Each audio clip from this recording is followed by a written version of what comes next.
বিশ্ব নবীর কাছে একদল গরিব সাহাবী এসে বললেন, ইউসাল্লুনাকা কামা নুসাল্লি, ও নবী, আমরাও নামাজ পড়ি, তারাও নামাজ পড়ে। গরিব সাহাবী আসছে, এসে বলছে, হুজুর, আমরা নামাজ পড়ি, ধনীরাও নামাজ পড়ে।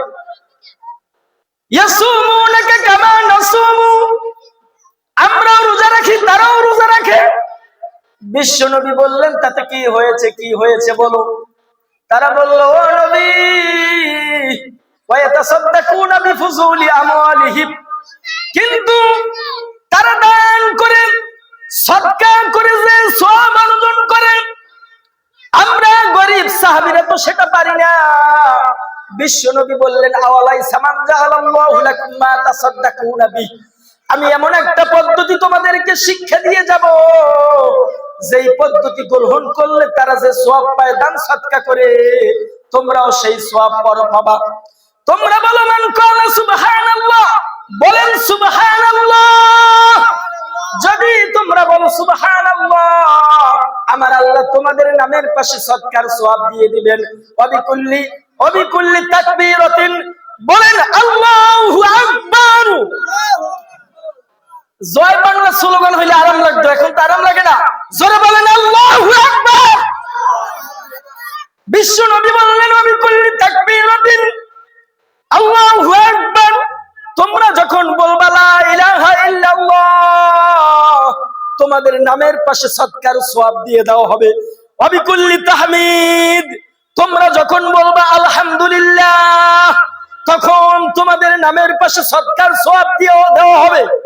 তাহলে কি ভাই, গরিব সাহাবী আর ধনী সাহাবী তারা প্রতিযোগিতা করত সওয়াবের জন্য, ঠিক আছে নি কথা।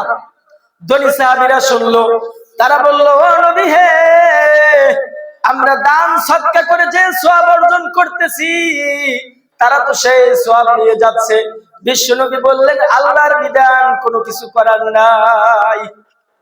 তাহলে ভাই, আজকে দেখেন, বাংলাদেশের 17 কোটি মানুষের মধ্যে প্রায় 15 কোটি মুসলমান, যোহরের সময় ইমাম সাদাকা, ফজরের নামাজের সময় মুসল্লি নাই, মাগরিবের সময় কিছু লোক পাওয়া যায়, ঠিক কিনা?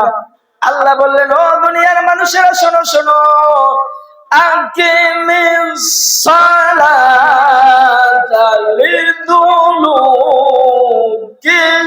শামসি ইলা ওয়াসাকিল লাইলি ওয়া কুরআনাল ফাজরি ইন্না কুরআনাল ফাজরি কানা মাশহুদা।